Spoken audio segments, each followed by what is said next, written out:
The oil had already dried. Whatever heaven had spoken was now silent. And the next morning looked exactly like the one before. The house in Bethlehem returned to its rhythm. Footsteps, chores, familiar voices filling familiar spaces. The prophet was gone. The moment had passed. Outside the village, the fields waited. Sheep still needed watching. Grass still needed finding. Danger still came quietly. So the youngest son walked back into the open land, staff in hand, promise hidden beneath ordinary days. No crown followed him. No change in tone. No one spoke differently to him. If anything, the silence felt heavier now. He replayed the moment often. The way the oil had touched his head. The weight of it. The stillness in the room. Was it real? Or had he misunderstood something meant for someone else? He did not ask aloud, because faith, when left alone too long, begins to ask questions it never speaks. Each step through the field carried both certainty and doubt. Chosen, yet unchanged. Days passed. Nothing opened. Nothing shifted. The same brothers who had stood taller in the house still looked past him. The same work waited every morning. And slowly a pressure formed, not from enemies, but from delay. Waiting without explanation. Obedience without applause. This is where many hearts grow bitter. But he stayed. What do you do when God speaks? And life stays the same? In the quiet, his hands grew stronger. His eyes learned distance. His reflexes sharpened. No one called it preparation. But heaven wastes nothing. Every unseen hour carried meaning, even when it felt ignored. Far away, a war was forming. Voices were rising. Fear was finding a stage. But for now, the boy remained in the field, unaware that waiting was about to end, and obedience would soon walk him toward noise he never asked for. The war did not call his name. It came to him quietly, through an ordinary request. Morning broke the same way it always had. Light over the hills. Sheep stirring. The smell of dust and grass. Then a voice. Not a command. Not an invitation. An instruction. His father stood at the doorway. Hands full, bread, grain, provisions meant for older sons. The kind of task given to someone trusted, but not important enough to stay. Take this, he was told. Run to the camp. Run, not stand, not speak. Just deliver and return. He packed quickly. There was no reason to hesitate, yet his heart did. The road toward the valley felt different. Louder. The ground carried echoes now. Metal striking metal. Men shouting courage they did not feel. As he walked, a thought followed him. Why am I always sent, but never summoned? He was close enough to the war to smell it, yet distant enough to belong nowhere inside it. The camp came into view. Rows of tents. Weapons resting unused. Faces tight with something unspoken. Men stood in armor, but their eyes avoided the valley. Then a sound broke through everything. A voice. Deep, slow, unchallenged. Words carried across the field like a threat unopposed. The ground itself seemed to listen. David stopped walking. Something in his chest tightened. This was not just noise. This was fear given permission to speak. Have you ever walked into a place where everyone else was afraid and felt it before anyone explained it? He had come with bread, not courage, not answers. But faith often arrives disguised as obedience. He stood there quietly, watching men trained for battle shrink beneath words. And something stirred, not pride, not anger, a question that would not rest. The giant's voice faded back into the valley. Silence returned, heavier than before. No one moved.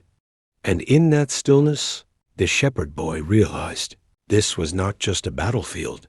It was a place where fear ruled, because no one believed it could be challenged. Fear does not always scream. Sometimes it speaks and waits to see who will answer. The valley breathed again. Wind moved through armor left untouched. Dust lifted, then settled. And once more, the voice returned. It rose slowly, as if it knew it would not be interrupted. Words heavy with insult. Mockery aimed not at men, but at the God they claimed to serve. No arrows flew. No swords moved. Just listening. David stood still, bread still in his hands, and watched seasoned warriors look down. Something twisted inside him. Not fear, confusion. Why is no one answering? Why does everyone accept this? He searched faces for anger, for resolve. He found none. Only calculation. Only survival. And suddenly, the field felt wrong. Not dangerous, but dishonored. He spoke, not loudly, not defiantly. Just a question, thin as a blade. What happens to the man who stops him? Heads turned. Eyes measured him. A shepherd's voice had broken the silence that fear had protected. Murmurs followed. Rewards were whispered. Glory mentioned. But no one moved. Have you ever asked a question that made everyone uncomfortable, simply because it refused to accept fear as normal? David did not see himself as brave. He saw the situation as wrong. Sometimes faith does not feel like courage. It feels like refusal. A refusal to let God be spoken of as small. The murmurs reached familiar ears. His brother turned, eyes sharp, tone cutting. Before David could finish the thought forming in his heart, a voice from his past stepped forward, ready to remind him of his place. Sometimes the sharpest blows do not come from enemies. They come from voices that know your name. The camp buzzed softly with murmurs. Then it stopped. A voice cut through, familiar, edged with authority. His brother stepped closer. Armor clinked as he moved, confidence resting easily on his shoulders. He did not lower his voice. Accusation prefers an audience. What are you doing here? Who did you leave with those few sheep? Laughter followed, thin, uncomfortable. The field watched. David felt the heat rise to his face. Not because the words were new, but because they were public. Few sheep. Irresponsible. Curious. Insignificant. He had heard these things before, just never this loudly. For a moment, he wanted to disappear back into the hills, to a place where insults could not echo. But something held him in place. He answered quietly, not with anger, not with defense. Was it wrong to ask? The question hung between them. It was not rebellion. It was restraint. He turned away, not defeated, but unwilling to fight the wrong battle. Because faith knows when to stay silent, and when silence is no longer obedience. Have you ever been misunderstood by the very people who were supposed to know you best? David did not argue for his worth. He did not explain his heart. He carried something deeper than approval, a quiet certainty shaped in unseen places. And certainty does not always need permission to stand. Word spread, not of rebellion, but of boldness. Whispers traveled through the camp until they reached a tent larger than the rest. A king had heard, and the shepherd boy was about to be summoned, not by a giant, but by a throne heavy with fear. The tent was heavy with silence. Somewhere outside, fear still had a voice. Inside, it waited to be challenged.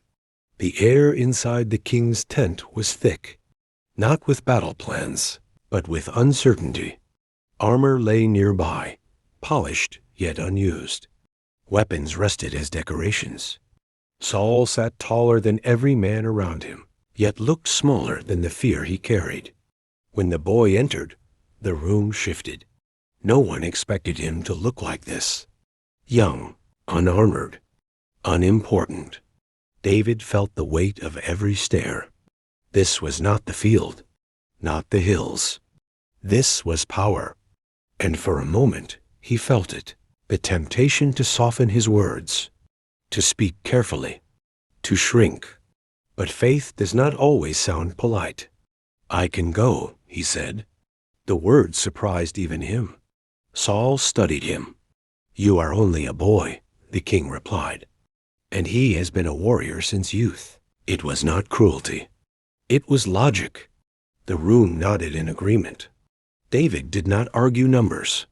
He told a story of lions, of bears, of nights when no one watched, not to impress, but to explain why fear did not own him. What prepares a person more, public training or private battles no one applauds? He did not say God would make it easy. He said God had been faithful, before crowds, before crowns. And sometimes remembrance is stronger than strategy. Saul stood slowly. Decision weighed on his face. He reached for armor meant for a king and placed it on a shepherd. Metal settled where faith had stood alone. The tent waited. Not every burden looks like fear. Some look like protection until you try to move. The armor settled heavily on his shoulders. Bronze against skin not used to it. Straps tightened. Metal pressing where breath should be free. The helmet slipped slightly over his eyes. The sword pulled his arm downward. Men watched closely now. This they understood. This looked right. For the first time since arriving at the camp, David looked like someone going to war. He took a step, then another. The sound was wrong, the weight unfamiliar. His body knew the truth before his mind did. This is not how I learned to move. This is not how I learned to trust. The armor promised safety, but demanded dependence on something he did not know. And something inside him resisted. He stopped. The tent held its breath. Slowly, carefully, he loosened the straps. Metal touched the ground. Once, then again.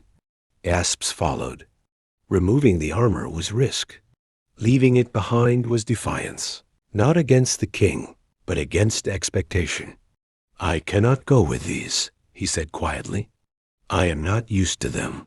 Have you ever been offered a way forward that looked safe to everyone else, but felt wrong in your spirit? Faith is not rejection of tools. It is discernment of what you were shaped to carry. David chose familiarity over appearance, truth over approval. What had formed him in secret would not be replaced in public. He stepped out of the tent lighter. No armor, no sword, only a staff, and a path toward the valley. The giants still waited, and now there was nothing left to hide behind. Courage is not loud. Sometimes it is just a quiet step forward when everyone else stays still. The valley opened before him, wide, exposed, unforgiving. Dust clung to his feet as he walked downward, away from the safety of voices, away from the ranks of soldiers who watched in disbelief. Behind him, the camp held its breath. Ahead of him, the ground waited, scarred by fear that had paced it for days. The giants stood in the distance, massive and unmoving, as if the earth itself had risen to challenge heaven. For the first time, David was truly alone. No brothers, no king, no familiar hills, just his heartbeat. He felt it, the pull to stop, the whisper that said, "Turn back now." But memory answered fear. Lions in the dark, bears in the silence, moments when help came without warning. The same God, he thought, the same hands. His grip tightened around the staff. The giant noticed him. Laughter rolled across the valley, slow, confident, cruel. An insult followed, not just at the boy, but at the God he carried within his courage. David stopped walking. The air between them stretched thin. This was no longer about survival. It was about honor. Have you ever reached a point where turning back felt safer, but moving forward felt right? David did not feel powerful. He felt aligned. Aligned with a truth larger than size, older than weapons. Faith steadied his breathing, not because the giant was small, but because God was not. David reached down, not for a sword, for the ground itself. Smooth stones pressed against his palm, as he chose carefully, slowly, deliberately. The valley watched. The giant waited. And in that still moment, everything stood balanced between fear and faith. There are moments so small they can be missed by history, yet powerful enough to divide a life in two. This was one of them. The valley felt unnaturally quiet. Even the wind seemed unsure where to move. David stood still, feet pressed into unfamiliar ground, the sling resting loosely against his palm. Across from him, the giant advanced, slow, deliberate, certain. Armor shimmered under the sun. Confidence walked with every step. Between them lay distance, not just of space, but of belief. David's breathing slowed, not because fear vanished, but because he gave it somewhere to go. This is not about me, he thought. It never was. For a heartbeat, he remembered the field, the nights, the silence. He remembered being unseen, and somehow that memory steadied him. The sling began to move. Once, twice, leather whispered against air. Time stretched thin. The giant lifted his weapon, too late to laugh now. Every eye watched. No one blinked. What if the turning point of your life came down to one quiet act of trust? David did not aim with certainty in himself. He released with certainty in God. Faith is not control. It is letting go. The stone left the sling, not with drama, but with purpose. It cut through the air, fast, unseen, unstoppable. And before the valley could react, before sound returned, everything leaned forward. Victory did not arrive with music. It arrived with silence. The giant stopped moving. Armor hit the ground with a sound too heavy to ignore. Dust lifted, then settled. For a moment, no one spoke. No shout. No cheer. The valley stared at what fear could no longer explain. David stood where he was, heart still racing, hands empty now. The thing that had terrified an army lay motionless at his feet. He did not feel taller. He felt exposed. The realization came slowly. They are all looking at me. Moments ago, he had been invisible. Now, there was nowhere to hide. What had protected him before, obscurity, was gone. The camp erupted behind him. Shouts broke loose. Men surged forward, but one gaze did not celebrate. From a distance, a king watched, not with relief, not with joy, with calculation. Eyes narrowed. Something had shifted, not just on the battlefield, but on the throne. What happens when the thing that delivers you also makes you visible? God had been faithful, just as David believed. But faith does not always lead to comfort. Sometimes it leads to consequence. Sometimes the miracle opens a door you did not know would cost you peace. David turned back toward the camp. The path felt different now. The cheers followed him, but so did attention. The shepherd boy had stepped into the light, and light, once found, cannot be avoided.